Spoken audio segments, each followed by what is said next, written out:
Hello and welcome back to the another episode of the Hindu News Analysis. Well, the date is 6th August 2025 and in this video we are going to discuss some important articles which are very much relevant for your preparation.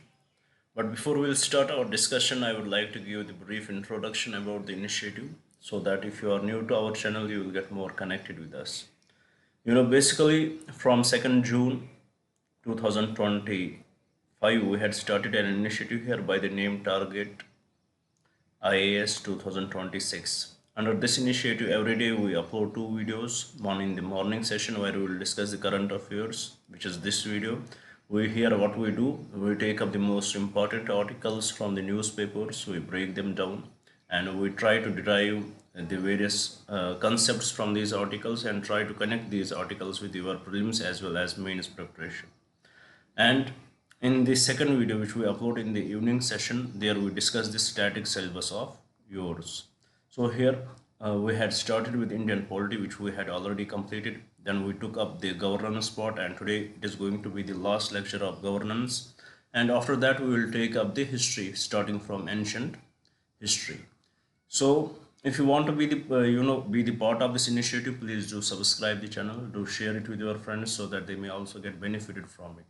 And here, which I forget to tell you that we had promised you that by the month of January 2026, we are going to complete your full syllabus, whether it would be related to your prelims preparation or mains, everything would be covered here. But only exception is we are not going to cover the optional subjects. This is the only exception. And also, as we are preparing, as we are delivering these lectures, at the same time we are preparing books for your subjects. We had already prepared a book for Indian polity and governance, which is about to get completed maybe within 1 or 2 days, and that would be available for you guys. If you want to read from that book, you just need to mail us, and you would be told to pay 200 rupees only for that book, because this book is very much unique. Even though the price which we had kept for it is very low, very low, once you will see that, you will find the difference. And the important thing about that book is that after every concept we had brought the prelims as well as mains questions, so that it will give the idea how questions could be asked in the exam. I guess we had brought more than 100 to 300 questions, more than 300 prelims questions with respect to in that book, and also more than 100 questions, I guess 100, more than 100 to 200 questions with respect to mains exam, mains questions. So if you will see that, you will find the difference if you would want to read that. So this is about the initiative. If you want to be the part of it, please do subscribe the channel, do share it with your friends, and do also write in the comments what else should we bring for you guys. Now without any delay, let's start with our discussion. As you can see here, the article is about how should money laundering be tackled. So here there are different aspects to this article. The first aspect is to understand what this money laundering is. Second, what are the laws in our country with respect to it. Third, who is the enforcement agency for it, and then we will have to look into the operation of it and see what are the issues. First of all, what is this money laundering? Money laundering, in simpler terms, it is the way in which you will infuse black money into the market and convert it into the white money. In simpler terms, the money laundering is converting black money into the white money. So how did this concept originated of the money laundering? It is very interesting because this concept originated from US. There in the US there are money mafias and drug lords there. What they used to do, they would earn a lot of money through their drug business, and they would want to convert it into the white money, and they will not find any way. So what they did, they opened the laundry shops for that.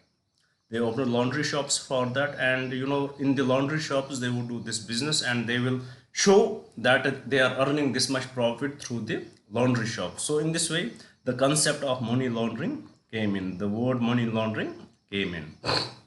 So this is the brief history about it. So with respect to this, as it, money laundering, it is a real threat. It can impact the sovereignty and integrity of the nation. It can impact the sovereignty and integrity of the nation. It can impact the security of the nation. So this is the biggest, one of the biggest threat, and it can lead to the terror financing, as we had seen. So with respect to this, financial action task force came in. Financial Action Task Force came in, and the countries signed with the Financial Action Task Force. Many countries are part of it, and India is also the part of it. So, with respect to that, the countries which are part of it, whether you are part of it or not, you have to abide by this, by the provisions of the Financial Action Task Force. And in this regard, you should come up with the nationally determined laws. So, India was also forced in a way to bring up the nationally determined law, and India came up with the Prevention of Money Laundering Act. Prevention of Money Laundering Act. So India came up with the Prevention of Money Laundering Act, and the agency which is responsible for enforcing the Prevention of Money Laundering Act is the Enforcement Directorate. Enforcement, it is the primary agency responsible for it. So with respect to this, now the discussion is over it, how the Prevention of Money Laundering Act deals with the money laundering, how it deals with these cases, and what is the success rate in it, and how it can be misused against the opposition by the government. So this is the discussion in this article. Now we are moving towards the article. What does the article say? Basically, in the Prevention of Money Laundering Act, there are few drawbacks. If we look at it, not drawbacks we can say, but it is very stringent. It is very strict in few cases. First of all, for example, if you are accused of anything, normally if you are accused of anything, what you will be asked, you will, an FIR will be filed against you, and you will be given the copy of the FIR.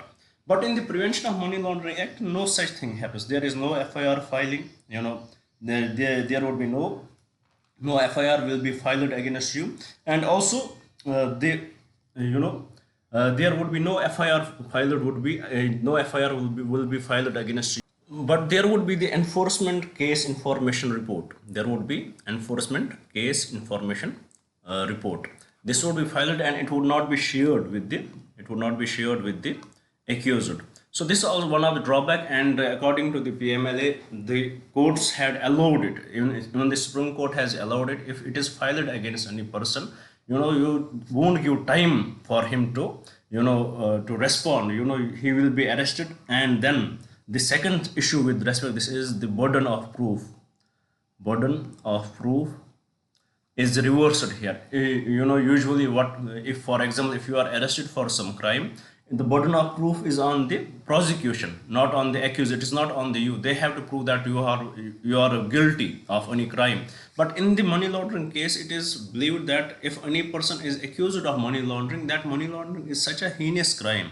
It needs a great intelligent person to do it. A normal person cannot do it. So it is assumed that if anybody is accused under the money laundering, that he would be guilty. So burden of proof is on the accused, not on the prosecution.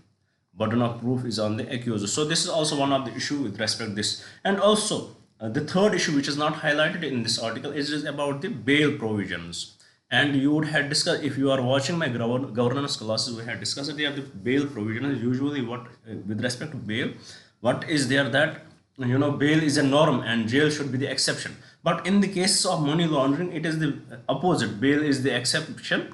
Bail is exception and jail is norm. And the process of this money laundering prevention, if anybody is filed under the Prevention of Money Laundering, the process itself becomes the punishment. You would be in jail, and it would take lots of time for you to convince the courts that you are not guilty. So this is the process which becomes the punishment, rather than in other cases, you get bail easily. And also with respect to the bail, we have section 45 of Prevention of Money Laundering Act, which says that there are, first of all, it is the prosecution. They should be satisfied with respect to your bail. When you will ask for the bail, the court will ask the prosecution, are you satisfied with it? The prosecution will definitely say no, they are not satisfied. So then the bail can be denied. But still, bail can be given to you on two conditions. That is the twin test. That is the twin test. First, the judge should be satisfied that you are not, the prima facie is not guilty, that you are not guilty. The first judges should be satisfied that they believe that you are not guilty, and let's see what will happen in the case. Then the second, they should be satisfied that once you are released, that you will not alter with the reports, you will not alter with the investigation, you will not alter, you will not have impact on the witnesses, then only they can give you the bail. So these are the twin tests which are to be fulfilled under the Prevention of Money Laundering Act. So it in itself, getting bail in the Prevention of Money Laundering Act is a big deal. So with respect this, with respect to this twin test, it went, it went through the various phases. Even it was challenged in the court earlier that it should be, with respect to it, with respect to Prevention of Money Laundering Act, that it should be, the bail should be granted in it. It was challenged in the court in 2017, I guess, and the courts made this provision unconstitutional because it is very much hard. But in 2017 or 19, I'm not remembering the dates right now properly, but then the courts came up, then the parliament came up with the amendment to this law, and they reframed what was the earlier condition, and then the case again went to the court, and court upheld the amendment. So this is how it has happened so far. So this is the condition of the law. This is how stringent this law is. Now if we look at the data, still this law is used, it is highly followed, especially in the present time. It is high. We often hear that there were ED raids in particular with respect to particular individuals, and we often hear that there are individuals who had been arrested. For example, Arvind Kejriwal, in the liquor scheme, the vicarious liability which was imposed on him. You would have heard about vicarious liability. If, for example, you would be responsible for the actions of your party or for the actions of others if you are influencing them. Then similarly, we had seen with respect to this, there are many cases. So what is the conviction rate with respect to the PMLA? According to the article, since 2015, almost 5,892 cases had been filed. 5,892 cases filed since 2015. And if we look at the conviction rate, it is only 15 out of these are convicted. So look at how low conviction rate it is. So it itself becomes the punishment. If you are caught under it, whether you are guilty or not, you are being punished for nothing. For in this case, only 15 people are convicted under the Prevention of Money Laundering Act. So this becomes very much difficult, and it is the prime time that the court should intervene with respect to it. They should, first of all, there should be changes with respect to this section 45, which deals with the bail provisions. It is the necessity of the time, because we cannot punish anybody unnecessarily, and FATF was very much clear that it should be there, it should be in the countries, but it should not be used to punish anyone. So this is what the article is about. Now let us see what kind of question can be asked with respect to this article. Let's make it easy. Here the question says, with reference to the Prevention of Money Laundering Act 2002, consider the following statements. Here the law places a burden of proof on the accused, 100% correct, we had discussed that. An enforcement case information report is a request for the enforcement directorate to initiate proceedings, and it is mandatory for the ED to provide a copy to the accused. This is incorrect. It is not mandatory. They will not provide you. So third statement, according to the Supreme Court's ruling in Madan Lal Chaudhary versus Union of India, a schedule offence is not a prerequisite for initiating prosecution under section 3 of the PMLA. No, it is. So with respect to this question, the only correct statement is option A. With this, I hope you had understood the question as well as this article here. Now let's move to the another article. Let's see what it is about. Well, this article is about India's foreign policy in recent time, if we will be much straightforward in it. As the title suggests, it is about India's presence amid a broken template of geopolitics. This article has highlighted that what are the lacunae in India's foreign policy and what had happened so far in the recent past. Especially it has started its discussion with respect to the Operation Sindoor. Under Operation Sindoor, when we demolished the militant sites in the Pakistan, and we expected that we will be applauded for it. But unfortunately, we could not play our case that well in the modern world, in the present world. We expected that USA will side with us, but they did not. We expected the Russia will speak for us, But Russia condemned the terrorist attacks, but they did not spoke against Pakistan, and eventually they acted very much neutral. Russia acted very much neutral. And also we saw that China's influence, how China supported Pakistan, and also the rest of the world. We were in a way, we were in a space where we were not supported by anyone. We were all alone and we fought this war on our own. And also with respect to the present time, if we look at our relationship with the USA, it is not that well. Leave the Operation Sindoor aside. If we look at the economical level, it is not that good also. And also with respect to European Union, it is not going well. With respect to various other countries, with respect to our neighboring countries, that is not going well.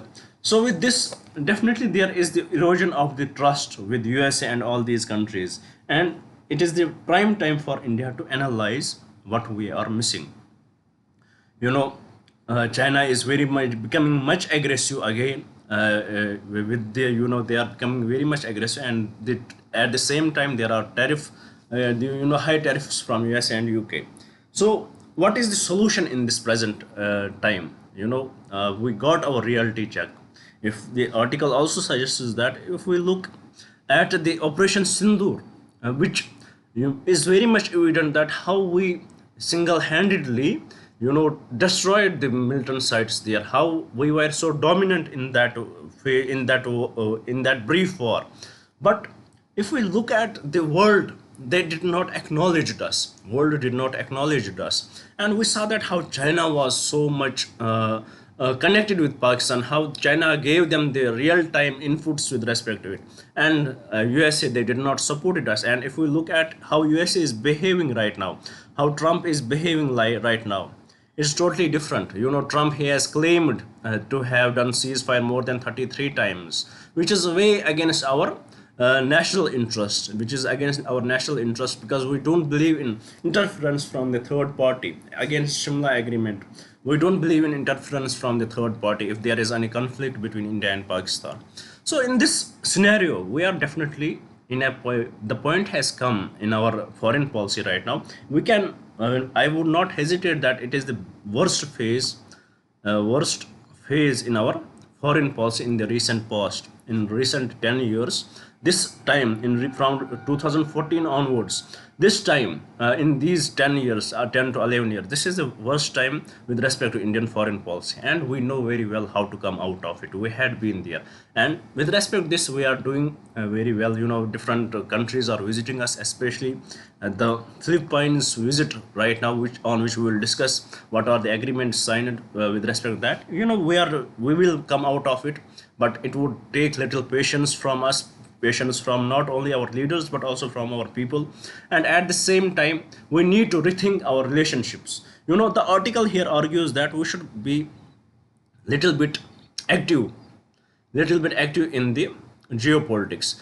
For example, there was a scenario when as the Russia-Ukraine war was going on, we did not condemn Russia, that is true, but at the same time we did not support them openly. And similarly, with respect to Israel Gaza conflict, we are not taking anybody's side. So this neutrality, it is going to haunt you at the end. When you are staying this much neutral, it is going to haunt you at the end. You don't need to. For example, it does not mean that if you are speaking against Israel or you are speaking against the Russian war, it does not mean that we are going against those countries. We have to understand that we have to stand for the truth. And at the same time, if we are remaining silent in these issues, whether you want to support the Israel or you want to support the Gaza or you want to support the Russia or Ukraine, if you are being silent in this, you are not taking any side, then nobody is going to take your side. And that was very much evident in the Operation Sindoor. So with respect to this, the article highlights that it is not only the economic growth which the country should focus on, it is also the active participation, not the passive, active participation in the geopolitics. And also we should focus on much multilateral agreements, multilateral relationships, than turning a blind eye to the world. This is what the article here highlights. It in a way gives the analysis of the recent foreign policy of India, how right now it is the worst phase in our foreign policy with respect to the last 10 to 15 years, and how we can come out of it. This is the real challenge which we have in front of us. So with this, let's move to the another article. Let's see what it is about. Well, it is again about the bullying tactics. The recent tariffs imposed by USA and EU, which they are also claiming that they are going to impose. They impose 25% tariffs, and they may increase it because reasons they are citing. First, India, according to USA, India is a tariff bully. We are imposing much more tariffs on them, and we are having the trade. The USA is having trade deficit with India. We are enjoying the trade with India, with the USA. We are getting the much. We have much exports to USA than they have to India. Second, we are buying Russian cheap oil. And third, then once we are buying Russian cheap oil, then we are outsourcing outsourcing the secondary materials from this cheap oil to the world and earning lots of profits. This is the issue which Mr. Donald Trump has with India. Mr. Donald Trump has these issues with India. Now, what is India's response? So to this, India responded through the Ministry of External Affairs, briefing. They responded, and they said that what USA is claiming, it is obnoxious. It is something which is unnecessary. According to the Ministry of External Affairs, we are buying Russian oil, but it is not for we do it for the purpose that we will contribute to the Ukraine war, as Russia is citing that they are buying Russian cheap oil and they are contributing to the Ukraine war. We are not contributing to the Ukraine war. It is the demand of the nation. We need this much consumption in our country. That's why we are buying it. Second, Ministry of External Affairs, it has highlighted the hypocrisy of the West and the European Union. A Minister of External Affairs had said that look at European Union and the USA. They are buying the LNG from Russia. They are buying various materials from the Russia, and for that it is not like they are buying these the Russia is buying these materials, the LNG. They are buying various other materials from Russia, and it is not that they are supporting the Ukraine-Russia war. So definitely there is what they are definitely the India is trying to cite that there is hypocrisy of the West in it, the hypocrisy of the USA in it, definitely the hypocrisy of the West and the USA in it, that when they are doing the same business with Russia and they don't have any problem, but they are not letting India to do such business with them. And then Ministry of External Affairs said that an important statement, a kind of a warning that the foreign policy and trade, it is a personal matter of the country, and India would never let any other country to decide it for India with whom we should do the trade, what kind of foreign policy we should have. We are a sovereign country and we have the right to decide it by ourselves. So this is what the article here highlights. And if you will ask me personally, was it good? I would appreciate it. We did not agree to the terms of the Donald Trump, who is considering himself the lord of the world right now, because if we would had agreed, it would had eventually impacted the agriculture, agriculture in our country, which would had impacted the domestic farmers, and that is not good.